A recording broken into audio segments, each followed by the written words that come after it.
के नै गर्छ र हो दिनभरि घरमा बसेर त्यही भाँडा माझ्ने खाने पकाउने त हो नि भन्नेहरूको लागि है। So welcome guys, welcome back to my mini blog. It's me Rojina. आज चाहिँ घरमा बस्ने दिन। सो लङ टाइम भइसक्यो दसैँ तिहार पछाडि मैले सफा गर्नु भ्याएको थिएन। अनि दसैँमा त सफा गरेकै हो। अनि अब यस्तै हो, घर ठुलो हुँदा पनि पिर सानो हुँदा पनि पिर भनेको मान्छेलाई चाहिँ।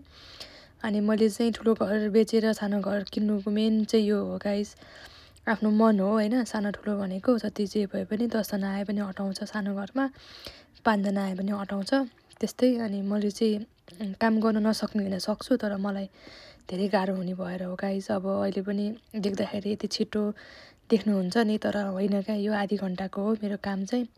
सफासुग्घर गरेर मलाई चाहिँ फेरि काम गर्दाखेरि एकहोरो गर्नु मन लाग्छ क्या, एकछिनमा गर्छु भन्न मन लाग्दैन। अनि यो सकिने बित्तिकै चाहिँ मैले एकछिन रेस्ट गरेर खाना पकाइहालेँ, किनकि फेरि खाना पकाउनु जाँगर लाग्दैन नि त। अनि अब यति गरिसकेपछि मुखसुख धोएर हातहरू धोएर खाना पकाउने भनेर सोचिसकेँ मैले चाहिँ। अनि त्यहाँपछि त्यो गरिसकेपछि अब भुइँ पुस्नु बाँकी थियो। बिहान त बरालिसकेको थियो, बच्चाहरू गएपछि मात्रै गर्ने भनेर अनि भुइँ पुस्नु थालेँ। अब भुइँ पुस्दा पनि कुना काप्छ दायाँ बायाँ त हेर्नै पऱ्यो होइन। अब काम देख्दैन मान्छेहरूले गरेको छ भनेर पनि थाहा हुँदैन, तर गर्दाखेरि थाहा हुन्छ नि त। अनि अब घरमा मेरो पनि गरिदिनुहुन्छ सबै। अब अहिले छैन नि त, भर्खर बाहिर जानुभएको छ, त्यही भएर अल्छी लाग्यो आज दिनभरि, धेरै भइसक्यो घरमा नबसेको भनेर। अनि फेरि यो पिरियड्सहरू भएपछि मलाई नपुछिसम्म चित्त बुझ्दैन क्या। अब आफूले के सोच्नुहुन्छ आफ्नो तरिका हो है, तर मलाई चाहिँ त्यो छ बानी। अनि अब पूजा कोठा पनि मेरो त सँगै छ नि त, किचनसँगै, त्यही भएर पनि अलिकति के हो, सफा दिनकै गर्न सक्दैन, तर म टाइममा चाहिँ गर्छु गाइज। जो आउनु भएको छ उहाँहरूलाई थाहा छ है घरको सबै चिजहरू। अनि सो चाहिँ मेरो कोठा बच्चाहरूको कोठा सबैतिर पुगिसकेपछि चाहिँ छोडिदिएँ। अनि अब काम भनेको देख्दाखेरि मात्रै हुन्छ नि त, बाहिरदेखि भित्रसम्म गर्दाखेरि बोलाउनु पऱ्यो, पुस्नु पऱ्यो, सफा गर्नु पऱ्यो, कुना काप्चा हेर्नु पऱ्यो।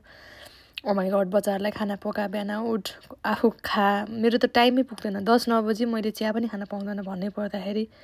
अब बुढो हुँदाखेरि चाहिँ उसले सबै ठिक्क पारिदिनुहुन्छ। अनि मलाई चिया खानलाई मात्रै काम हुन्छ। पूजासुजा गऱ्यो, बच्चालाई सबै रेडी गरेर अनि यति गरिसकेपछि चाहिँ फाइनली मेरो सफा भयो, घर चिटिक्क भयो। अब आज भयो, भोलि त जस्ताको तस्तै हुन्छ गाइस, किनकि अब बच्चाहरू भएपछि छुट्टीको बेलामा मात्रै सफासुग्घर हुने। अनि बाहिरको अलिअलि कामहरू बाँकी छ अझै। सो बाहिरको नि मैले यहाँभित्रको सकाएर गरिसकेँ। अनि मेरो अलिकति प्याकिङ थियो।